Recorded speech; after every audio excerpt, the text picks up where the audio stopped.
अच्छा सुनो, सब्सक्राइब करते वक्त ना घंटी बजा देना ताकि जब मैं ऑनलाइन आऊँ तो तुम्हारे फोन की भी नमस्कार दोस्तों, आप सभी का स्वागत है हमारे YouTube चैनल पर। तो आज हम बात करेंगे डीएलएड प्रथम सेमेस्टर गणित। जी हाँ दोस्तों, 2023 का मॉडल पेपर नंबर 3 है ये।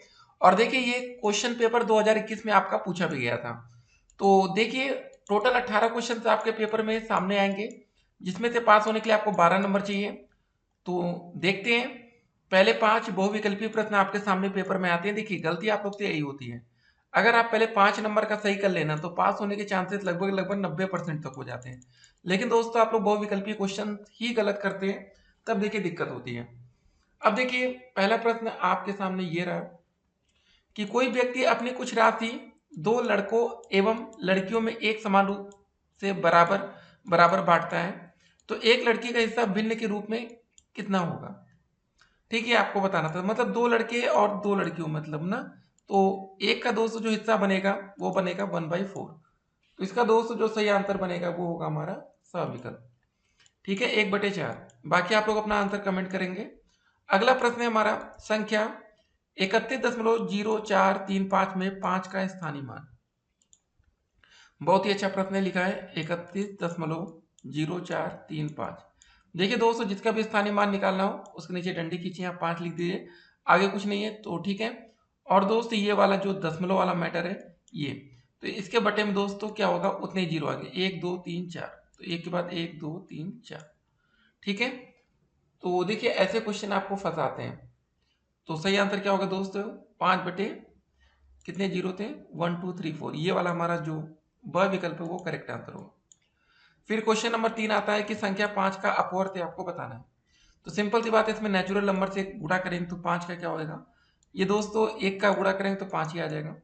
इसका जो सही आंसर आएगा हमारा द विकल्प।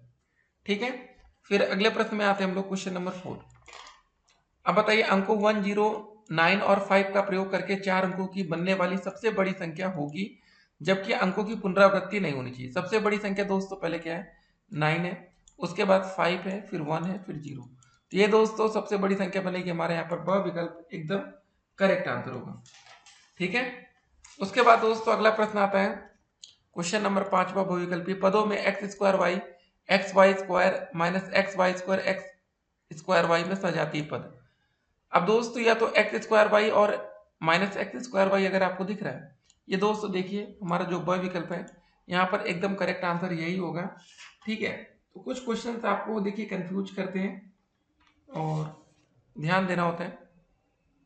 ठीक है, और एक बात देखिए, जो यहाँ पर क्वेश्चन था एक्स स्क्वायर वाई और माइनस एक्स वाई और मतलब एक्स स्क्वायर वाई, ये दो देखिए क्वेश्चन में दे रखा, तो जो पहला विकल्प ये क्वेश्चन में दिया नहीं था। ठीक है ना, इसको जरा देखेंगे नहीं तो आप इसको गलती कर जाए। दूसरा एक्स वाई स्क्वायर, अब देखिए एक्स वाई स्क्वायर वाला तो यहाँ दिया ही नहीं है। ठीक है, तो यही वाला है। ठीक है, ब विकल्प करेक्ट आंसर। अब देखिए दोस्तों, पहले 5 बहुविकल्पी क्वेश्चन के बाद आप लोग को हमेशा 6 क्वेश्चन एक एक नंबर के आपको मिलेंगे अति लघु उत्तरीय प्रश्न। ठीक है, ये भी बहुत इंपॉर्टेंट होते हैं पेपर की दृष्टि से, और आप लोग गलती यहाँ पर भी बार बार करते हैं, लेकिन आज आप लोग इसको देखेंगे और सीखेंगे। यहाँ पर प्रश्न हमारा ये रहा, 4 अंकों की बड़ी से बड़ी संख्या की उत्तरवर्ती या अनुवर्ती संख्या प्राकृतिक संख्या बतानी है। उत्तरवर्ती या अनुवर्ती दोस्तों देखिए, पहले 4 अंकों की बड़ी से बड़ी संख्या होगी, 4 बार 9 लिख लीजिए। पूर्ववर्ती पूछा जाता तो एक घटाया जाता, लेकिन जब उत्तरवर्ती या अनुवर्ती पूछा जाता तो इसमें एक जोड़ दिया जाता है। 9 1 10 हो जाएगा, फिर ये भी 10, ये भी 10, ये। ठीक है, ये आंसर हो जाएगा हमारा 10,000। ठीक है, ऐसे चलिए इसको मिटाते हैं, अगले प्रश्न की तरफ बढ़ेंगे हम लोग। 7वां क्वेश्चन, रोमन संख्या एल किस प्राकृतिक संख्या को प्रदर्शित करता है, हमने आपको बताया था 50। ठीक है, फिर अगला प्रश्न आता है, 1 2 5 से बनने वाली 3 अंकों की सभी संख्याएं लिखिए जबकि अंकों की पुनरावृत्ति नहीं होनी चाहिए। 1 2 5 से, तो सबसे पहले दोस्तों हमारा 1 2 5 ही बन जाएगा। उसके बाद क्या बनेगा, 1 5 2, एक तो 1 2 5 हो गया 125 और 152। उसके बाद दोस्तों 2 से स्टार्ट करिए, 2 5 1 आ जाएगा और 215। अब 5 से दोस्तों 512 521। ठीक है, यही होगा 2 2 4 2 6। ठीक है, यही संख्या बनेगी। अगला प्रश्न देखते हैं, क्वेश्चन नंबर 9। यदि किसी दिए हुए आयत की लंबाई 10 सेंटीमीटर, चौड़ाई 5 सेंटीमीटर हो तो इस आयत की लंबाई की आधी, लंबाई मतलब आधी कर दी जाए तथा चौड़ाई 2 गुनी कर दी जाए तो आयत के परिमाप पर क्या प्रभाव पड़ेगा, गणना के द्वारा स्पष्ट करना। मतलब 1 नंबर का क्वेश्चन है। और देखिए पहले दोस्तों हमारा क्वेश्चन में आयत की लंबाई और चौड़ाई दी गई थी, तो हमारा आयत का परिमाप पहले हम निकाल लेते जो क्वेश्चन में दिया गया था। आयत का परिमाप क्या होगा, 2 लंबाई प्लस में चौड़ाई, ठीक है। तो यह हो जाएगा 2, लंबाई 10 है, चौड़ाई दोस्तों हमारी 5 है। 10 5 15, 15 गुणे 2 हो जाएगा, ये हो जाएगा 30 सेंटीमीटर। ये दोस्तों आयत का परिमाप। लेकिन जब कंडीशन, सेकंड कंडीशन यहाँ पर दी गई है कि आयत की लंबाई आधी कर दी जाए, तो यहाँ से दोस्तों फिर से परिमाप निकालते हैं, ठीक है। 2 लंबाई दोस्तों आधी कर दी जाए, मतलब 10 थी पहले तो इसको हम 5 कर लेंगे, और दोस्तों चौड़ाई 2 गुनी कर दी जाए। 5 था चौड़ाई तो इसको हम क्या करेंगे, डबल 10। तो बस कर लीजिए 2, 10 5 15 हो जाए, 15 गुणे 2 हो जाएगा 30 सेंटीमीटर, ठीक है। कोई परिवर्तन नहीं होगा। मतलब यहाँ पर वही था कि बता रहा था कि आयत के परिमाप पर क्या प्रभाव पड़ेगा, तो आंसर होगा आयत के परिमाप पर कोई भी प्रभाव नहीं पड़ेगा, ठीक है। बहुत ही आसान सा क्वेश्चन, आसान सा आंसर। अगला प्रश्न देखिए, 100 का 203/4, 920 का 30% सरल करना है। 100 का 203/4 करना है, तो मतलब 100 गुणे 3/4, 4 दूनी 8, 4 पंजे 20, 25 से 75, ये दोस्तों आंसर हो गया इसका। अब इसका दोस्तों निकालना है, 920 गुणे 30 लिखा है ना, 920 गुणे 30 अपॉन में 100, 2 जीरो से ये जीरो कट गया, 3 दूनी 6, 3 9 27, आ जाएगा दोस्तों हमारा 276, ठीक है। इसका आंसर हमारा ये आ जाएगा। तो ऐसे आसान आसान क्वेश्चन कभी कभी पेपर में आते हैं, ठीक है। और प्रश्न में दोस्तों एक बात और बोली गई थी, 100 का 3/4, 920 का 30% सरल करना है। 100 का 3/4 हमारा 75 आ गया, 920 का 30% है 276, इसको भी जोड़ लेंगे, कितना आ जाएगा, 6 5 11, 7 7 14, 1 15, 2 1 3, 351। ये हमारा फाइनल आंसर होगा, क्योंकि प्रश्न में पूछा पूरा ये पूछा गया था, ठीक है ना। अब उसके बाद अगला प्रश्न देखते हैं, और ये आज का अंतिम अति लघुत्तरीय प्रश्न होगा। यदि किसी वर्ग की एक भुजा दी गई है 6 सेंटीमीटर, तो उसका क्षेत्रफल ज्ञात करिए। अब देखिए दोस्तों, जो हमारा वर्ग का क्षेत्रफल का फार्मूला होता है वो क्या होता है बताइए। इसका फार्मूला होता है हमारा भुजा का स्क्वायर, ठीक है। तो भुजा का स्क्वायर मतलब 6 का स्क्वायर कर देंगे दोस्तों, हो जाएगा 36 सेंटीमीटर स्क्वायर, ठीक है। यही आंसर हो जाएगा, ठीक है। तो ये कंप्लीट होता है हमारा। उसके बाद दोस्तों चलिए अब आप लोग तैयार हो जाइए लघुत्तरीय प्रश्नों के लिए। लेकिन एक और इंपॉर्टेंट बात इस वीडियो में, अभी दोस्तों वीडियो के हमारे लगभग 8 मिनट ही कंप्लीट हो रहे हैं। 8 मिनट में हमने 11 प्रश्न कर दिए, ठीक है। तो ये दोस्तों टाइम मैनेजमेंट और पेपर में इस टाइमिंग से के साथ आप लोग भी क्वेश्चन पेपर सोल्यूशन करेंगे। क्वेश्चन है कि सीमेंट की बोरी की कीमत 300 रुपए से बढ़कर 375 हो जाती है, तो कीमत को कितने % की वृद्धि हुई ये आपको बताना है। तो देखिए दोस्तों, 300 रुपए से 375 हो जाती है, तो दोस्तों एक काम करिए, इसमें जो हम वृद्धि निकालेंगे तो कैसे निकलेंगे, 375 में से 300 घटा लीजिए, वृद्धि दोस्तों आ गई 75 रुपए। मतलब दोस्तों एक तरह से ये हमारा लाभ है, तो परसेंटेज ऑफ वृद्धि बराबर दोस्तों हो जाएगा, ठीक है, कितना लाभ हो रहा है अपान दोस्तों क्रय मूल्य 300 गुणे 100, 2 जीरो से 2 जीरो कट गया, 3 से बाकी 3 दूनी 6, 3 5 15, तो दोस्तों हमारी वृद्धि आ जाएगी 25% वृद्धि, ठीक है। यही आंसर हो जाएगा। अगला प्रश्न क्या रहा, ये बहुत ही अच्छा प्रश्न है। लिखा दोस्तों 4 माइनस ये सब दिया गया, इसको हमें सरल करना है। सबसे पहले दोस्तों इसको हम सरल करते, 2 में से ये घटेगा तो आएगा 1.1, ठीक है। अब 4 में से दोस्तों इसको घटाएं तो कितना आ जाएगा, देखिए 0.04 लिखा है, घटाना क्या है 0.004, यहाँ 0 बढ़ा दीजिए, 10 में से 4 गया 6, यहाँ बचेगा 3, यहाँ 0 ये, ठीक है ना। तो दोस्त यहाँ पर क्या बचेगा 0.036, ये दोस्त यहाँ पर प्लस का चिन्ह रहेगा, और ये 0.4 जैसे लिखा है रहने दीजिए, यहाँ माइनस का चिन्ह रहेगा, और ऐसे करके 4 माइनस कर देंगे, ठीक है। अब इसमें से दोस्तों 0.4 में से अगर ये घटेगा तो कितना आएगा, देखिए पहले 0.4 में से क्या घटाना है, 0.036, 10 में से 6 गया दोस्तों, यहाँ बचेगा 4, 9 में से 3 गया 6, और यहाँ बचेगा 3 दशमलव ये। अब दोस्तों ये क्या हो जाएगा यहाँ पर, अब देखिए हो जाएगा 4 माइनस का 0.364 और दोस्तों प्लस में हो जाएगा हमारा 1.1। ये दोस्तों देखिए जो ये ब्रैकेट लगाना है यहाँ पर बड़ा ब्रैकेट नहीं, इसको अलग रखा गया है। ये दोस्तों इतना है, ये अलग है, ठीक है, इसको हम अलग रखेंगे। तो 204 में ये जोड़ देंगे तो हो जाएगा 5.10 माइनस का 0.364।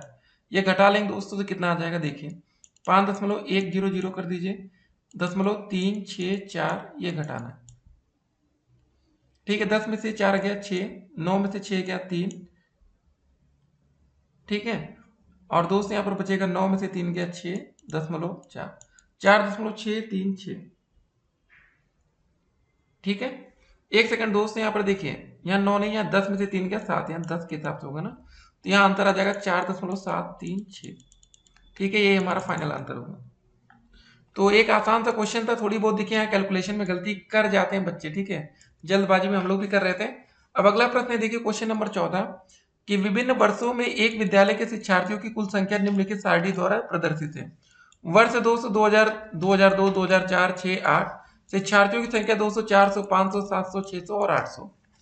आंकड़ों को पिक्टोग्राफ द्वारा प्रदर्शित करना है, जबकि दोस्तों ये पिक्टोग्राफ 100 विद्यार्थियों को दिखा रहा है।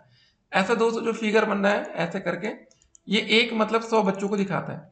अब दोस्तों यहाँ पर 400 बच्चों को दिखाना, तो सिंपल सी बात है, 400 में से 100 को भाग करेंगे आएगा 4, तो यहाँ पर 204 फिगर बनेंगे, 1 2 3 4।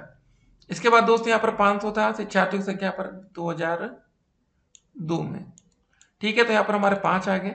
700 में से इसको भाग करेंगे 100 को, कितने 7 बार, 1 2 3 4 5 6 7, तो 6 में 6 बार आएगा। और ये तो ऐसा फिगर दोस्तों बनाकर आप सिंपल सा 2 नंबर हासिल कर सकते हैं। फिर अगला प्रश्न अब आपके सामने क्या रहा है, इसको भी देखते हैं।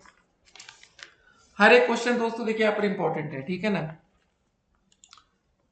एक वर्ग का परिमाप 225 सेंटीमीटर है, वर्ग की भुजा का मान ज्ञात कीजिए। यदि इस वर्ग की भुजा 2 सेंटीमीटर कर दी जाए तो प्राप्त वर्ग का परिमाप भी ज्ञात कीजिए, ठीक है।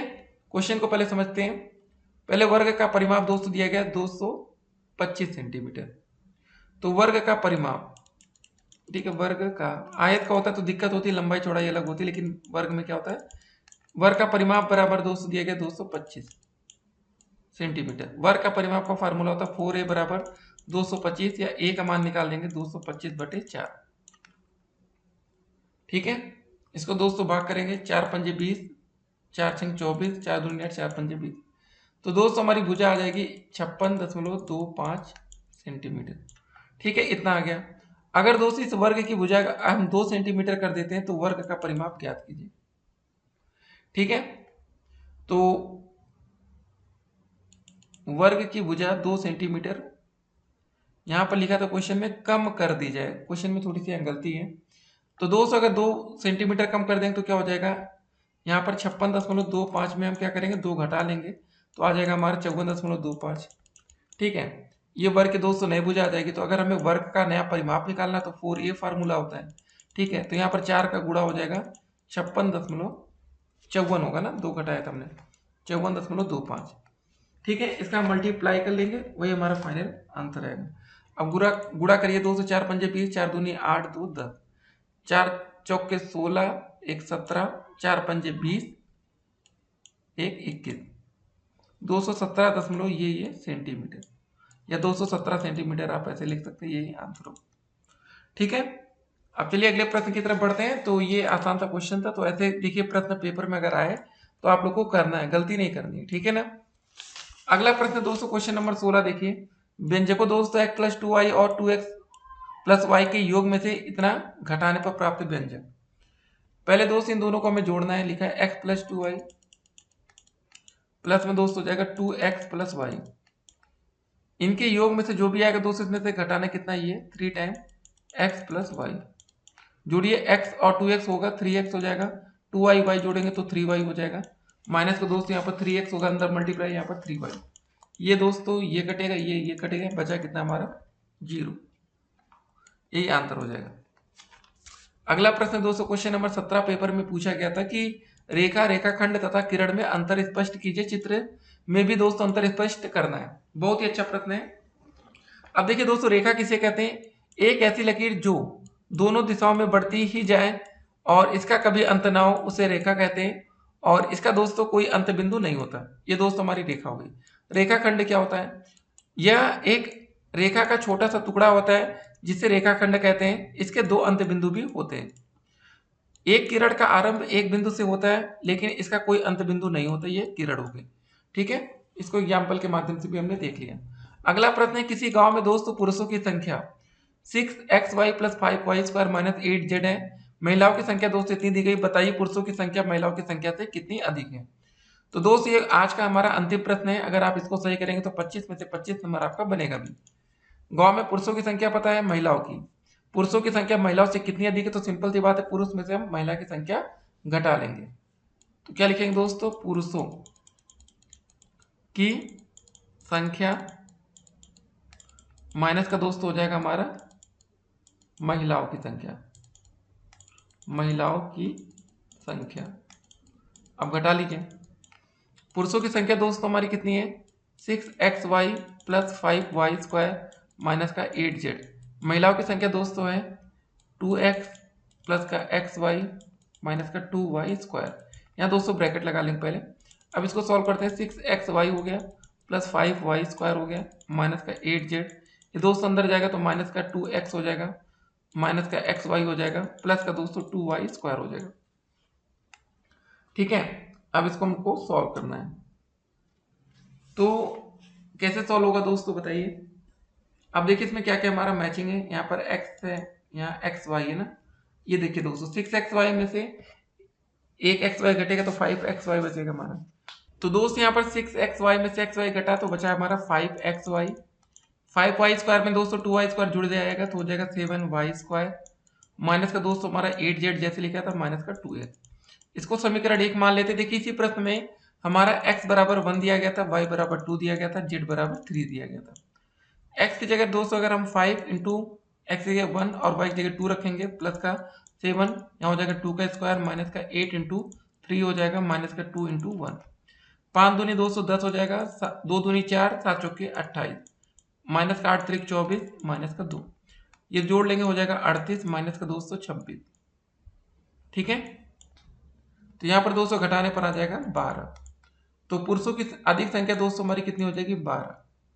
ये आज का हमारा आंसर हो गया। देखिए ऐसे क्वेश्चन आपके पेपर में पूछे जाते हैं। 2021 में सभी प्रश्न ऐसे ही आए थे। अब देखते हैं 2023 में, 2024 में आने वाले सालों में कैसे प्रश्न पूछे जाते हैं। तो आप लोग को तैयार रहना है। चलिए पेपर के लिए all the best. Comment box में दोस्तों हमारे टेलीग्राम चैनल का फ्री लिंक है, उसको जुड़ सकते हैं। ठीक है, टेलीग्राम के साथ साथ दोस्तों अगर आप लोग हमारे यूट्यूब चैनल पर हैं तो चैनल को सब्सक्राइब कर लीजिएगा, जिससे आने वाली वीडियो की हर एक नोटिफिकेशन आप तक पहुंचे। देखिए मात्र 18 से 20 मिनट में हम पेपर सोल्यूशन कर पा रहे हैं। इसका मतलब है कि अगर आपकी तैयारी पूरी होगी तो आपका जो 1 घंटे का पेपर होता है 60 मिनट का, मात्र 20 मिनट में कर पाएंगे। चलिए फिर मिलते हैं। Stay connected, have a nice day.